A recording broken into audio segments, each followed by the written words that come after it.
Hello friends, last classes में हमने पढ़ा था रिसर्च मेथडोलॉजी में जो डिफरेंट डिफरेंट डेटास हैं। कोई भी रिसर्च करने से पहले हम किन किन मेथड्स के थ्रू उसको कलेक्ट करते हैं। तो यहाँ पे मैंने आप लोगों को स्टार्टिंग में बताया था कि जो भी डेटा है कलेक्शन करने का दो ही मेथड है हमारे पास। एक प्राइमरी डेटा कलेक्शन होता है, दूसरा है secondary data collection.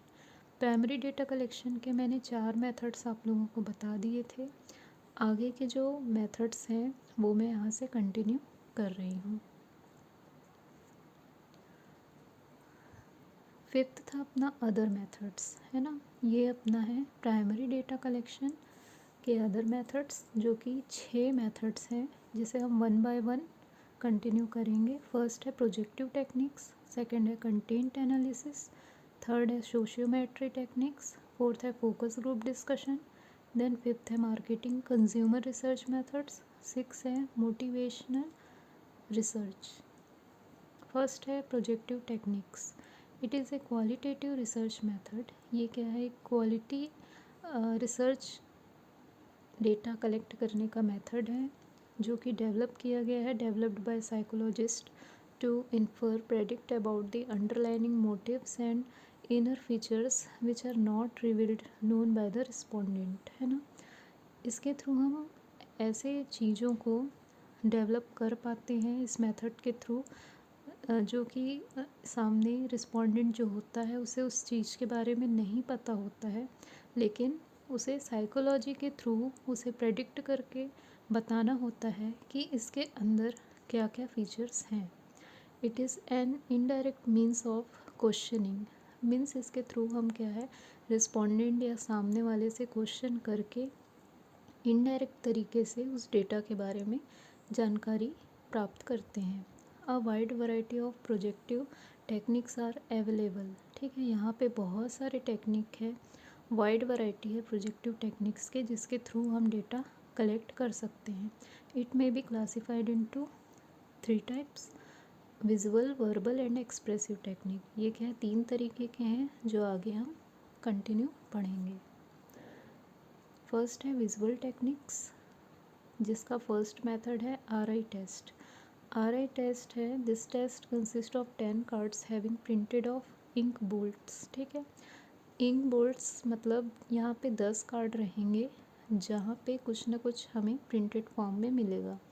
The design happen to be symmetrical but meaningless. ये क्या है, वन बाय वन डिज़ाइन तो इसमें रहेगा, सिमेट्रिक फॉर्म में रहेगा, लेकिन इसका क्या है, क्या मीनिंग निकल रहा है वो हमको नहीं पता रहेगा। The respondents are asked to describe what they perceive in such a symmetrical ink bolts, and the responses are interpreted on the basis of some predetermined psychological framework. इसके थ्रू हमको क्या है, रिस्पोंडेंट से क्वेश्चन करना है कि वो इन 10 cards को देखकर क्या परसीव कर रहे हैं, क्या समझ रहे हैं। उसके बाद उसको सोच के उनको क्या करना है, रिप्लाई करना है, रिस्पॉन्स करना है। तो उनके रिस्पॉन्स के अकॉर्डिंग जो डेटा हमारे पास कलेक्ट हो रहा है, जो इंटरप्रिटेशन हम पे पड़ रहा है, उसको हमको क्या है, साइकोलॉजिकल फ्रेमवर्क के थ्रू वो हमको बता रहे हैं। उसके थ्रू हमको क्या करना है, उस चीज़ को कलेक्ट करना है। तो ये क्या है, एक प्री डिटरमाइंड, वो अपने दिमाग में सोच करके एक डिटर्मिनेशन बैठा के उस चीज़ को रिस्पॉन्स करेगा। तो ये होता है RI टेस्ट। सेकंड है HI टेस्ट।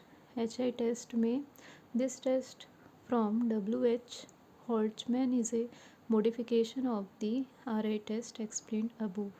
ये क्या है, मॉडिफिकेशन टेस्ट है किसका, जो फर्स्ट टेस्ट हमने पढ़ा RI टेस्ट उसका। ठीक है, this test consist of 45 ink blots card which are based on colour, movement, shading and other factors involve. ठीक है, फर्स्ट मेथड में क्या था, 10 कार्ड थे, उसमें अलग अलग डिज़ाइंस बने हुए थे अलग अलग, लेकिन इसमें क्या है, 45 कार्ड्स हैं जिसमें अलग अलग कलर है, उसमें मूवमेंट भी है, डिफरेंट डिफरेंट शेड्स हैं और अदर फैक्टर्स भी रखे गए हैं। ठीक है, only one response per card is obtained from the respondent and the responses are interpreted at the 3 level of from appropriateness. ठीक है, अब इसमें हमको क्या करना है कि इन 45 इंक बोल्ड कार्ड को रिप्रेजेंट करना है रिस्पोंडेंट के आगे। उनसे पूछना है कि पर कार्ड के बारे में वो क्या समझ रहे हैं, तो उनके रिस्पॉन्स के अकॉर्डिंग क्या है, कितना वो एप्रोप्रिएट आंसर कर पा रहे हैं, ये 3 लेवल पे उनसे पूछा जाता है। थर्ड है Rosenzweig test. This test uses a cartoon format wherein we have a series of cartoons with words inserted in balloons above। यहाँ पे एक कार्टून फॉर्मेट दिया हुआ होता है, यहाँ पे एक सीरीज़ ऑफ कार्टून्स होता है वर्ड्स के साथ में, जो कि क्या है, बैलून के साथ लगा हुआ होता है। The respondent asked to put his own words in an empty balloon space provided for the purpose in the picture. ठीक है, यहाँ पे क्या रिस्पोंडेंट को पूछा जाता है कि वो इस खाली बैलून में जो स्पेस रखा गया है उसमें उसके कार्टून फॉर्मेट के अकॉर्डिंग जो सूटेबल वर्ड्स है वो इंसर्ट करें। तो ये हो गया अपना रोज़नस्विंग टेस्ट। फोर्थ है थीमेटिक एप्रोप्रिएटनेस टेस्ट, इसे शॉर्ट में TAP भी कहते हैं, TAP test. It consist of a set of pictures that are show to respondent who are asked to describe what they think the picture represent। ठीक है, यहाँ पे क्या है, पिक्चर्स, बहुत सारे सेट ऑफ पिक्चर्स होते हैं जिसको रिस्पोंडेंट से पूछा जाता है कि वो इस पिक्चर के बारे में क्या समझ रहे हैं, क्या सोच रहे हैं, वो उनको रिप्रेजेंट करना है। The replies of respondent constitute the basis for the investigator to draw inferences. ठीक है, यहाँ पे उनके रिस्पॉन्स जो मिलेगा रिस्पोंडेंट से, जो रिप्लाई करेंगे इन पिक्चर्स को देख के, उसके बेसिस पे क्या करेगा इन्वेस्टिगेटर, वहाँ पे एक ड्रॉ करेगा, एक रिज़ल्ट ड्रॉ करेगा, मीन्स वहाँ पे डेटा वो कलेक्ट करेगा। देन नेक्स्ट है picture frustration test. This test is design for group administration. ये क्या है, एक ग्रुप एडमिनिस्ट्रेशन के लिए डिज़ाइन किया हुआ ग्रुप है। It consist of 25 plates each containing 3 sketches that may be arranged in different ways to portray sequence of events. यहाँ पे क्या है, 25 प्लेट रखे गए हैं, है ना, हर एक प्लेट में 3 स्केचेस हैं, तो उसको क्या है, ऐसा अरेंज करना है अलग अलग वे में ताकि एक सीक्वेंस इवेंट का, है ना, कोई घटना घटी है उसका एक पिक्चर वहाँ पे पोर्ट्रे हो जाए, बन जाए। The respondent is asked to arrange them in a sequence which he considered as responsible. ठीक है, रिस्पोंडेंट को कहना है कि वो उसे ऐसे सीक्वेंस में अरेंज करे, है ना, जैसा वो उस चीज़ को समझ रहे हैं। It confirming the interpreted of certain norms. ठीक है, इस तरीके से हमको वहाँ पे एक फाइनल इंटरप्रिटेशन कंक्लूज़न मिल जाता है। देन नेक्स्ट है सेकंड अपना वर्बल टेक्निक्स। फर्स्ट है word association test. This test are used to extract information regarding such a words which have maximum association. इस टेस्ट के थ्रू हम वर्ड्स के थ्रू क्या करते हैं, इंफॉर्मेशन निकालने की कोशिश करते हैं, ठीक है, जो कि मैक्सिमम उस डेटा के साथ मैच खाता है। In this technique use a list of 50 to 100 words. ठीक है, 50 से 100 वर्ड्स इसमें लेते हैं। Then ask to responded to give the word which are more matching by their own analysis. अब रिस्पोंडेंट से हम पूछते हैं कि कौन सा वर्ड ज़्यादा सुटेबल लग रहा है, ज़्यादा मैच हो रहा है, ठीक है, तो वो खुद एनालाइज करके बताएं। This technique is quick and easy to use and used in advertising research. ठीक है, तो ये टेक्निक क्या है, बहुत ही ईजी है और बहुत जल्दी हो जाता है।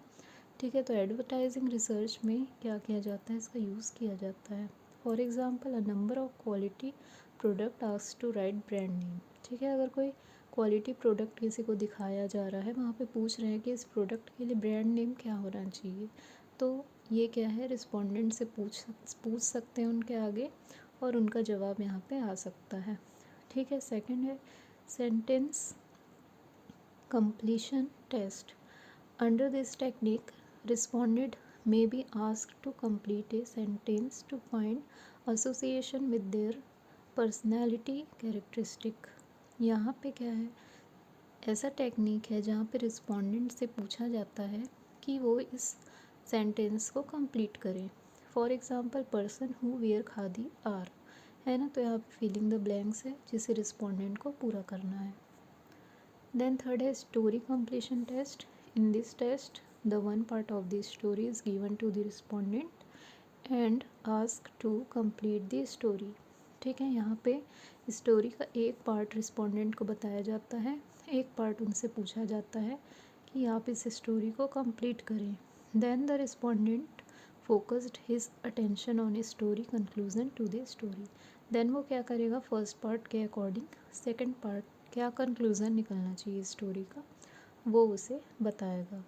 देन थर्ड मेथड है अपना एक्सप्रेसिव टेक्निक्स. यहाँ पे role play and drawing painting के थ्रू क्या है, एक्सप्रेस करके इस चीज़ से डेटा कलेक्ट किया जाता है. In this technique dolls drawing painting is used to express and subject to the observer respondent. ठीक है, यहाँ पे ये सारे डॉल्स ड्राइंग पेंटिंग के थ्रू क्या है, एक्सप्रेस किया जाता है किसी सब्जेक्ट को ऑब्जर्वर या रिस्पोंडेंट के आगे. ठीक है, then respondent response their answer according to their attitudes of subject by manipulation. इसके बाद ये क्या करता है, मैनिपुलेट करता है, उसे मन में सोचता है, एनालाइज करता है, फिर वो इसके अकॉर्डिंग आंसर रिस्पॉन्स करता है. Thank you friends.